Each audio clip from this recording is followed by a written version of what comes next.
I just spent 6 minutes trying to get the bloody thumbnail, and I wasn't recording, so I have to do it again.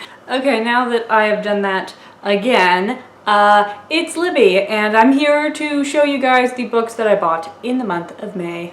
So I have 11 books to show you guys, which is kind of a lot. However, 4 of them I actually bought back in April from the book outlet, and I gave them the wrong address because I just moved to a new place and I did not know my address, so it took them longer than usual to arrive.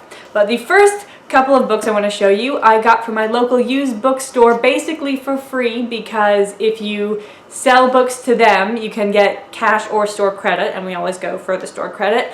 So we have about $60 worth of store credit there, so I can pretty much just go in and get whatever book I want. And this month I wanted We Have Always Lived in the Castle by Shirley Jackson. This is a relatively short novel. It's generally considered a classic. Shirley Jackson you probably know because she wrote the short story The Lottery, which they tend to make people read in high school. And I'm kind of having a hard time figuring out what it's about. I believe it's narrated by a teenage girl who's a little bit loopy.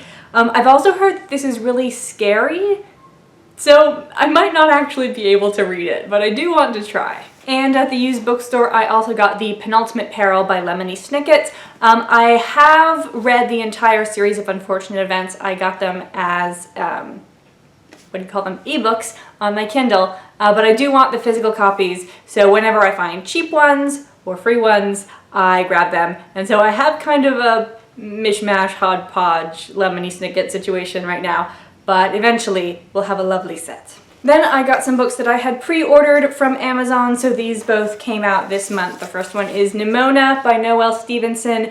It's a graphic novel. I've already read it, loved it, done a video review, which you can check out at the link in the description. And the other book I pre-ordered was A Court of Thorns and Roses by Sarah J. Maas. Everyone's talking about it.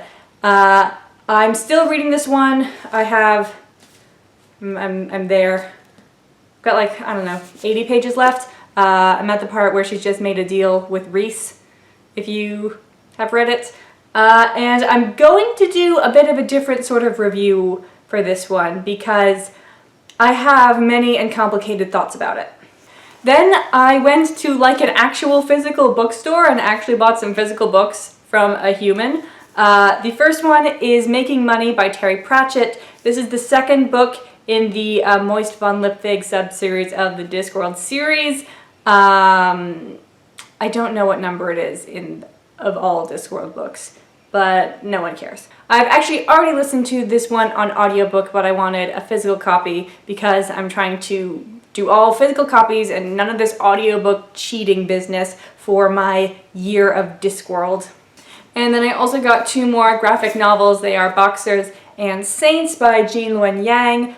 This is about the Boxer Rebellion in China from 2 different perspectives. A Chinese boy and, well, she's also a Chinese girl, but she's Christian.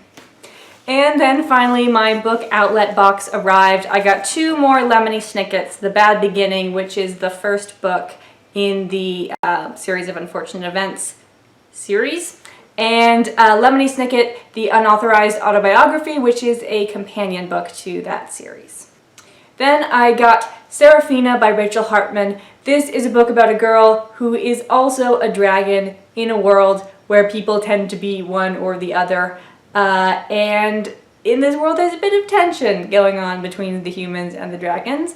I also know that the sequel Shadow Scale has come out earlier this year. Possibly hasn't quite come out. I'm pretty sure it's already come out.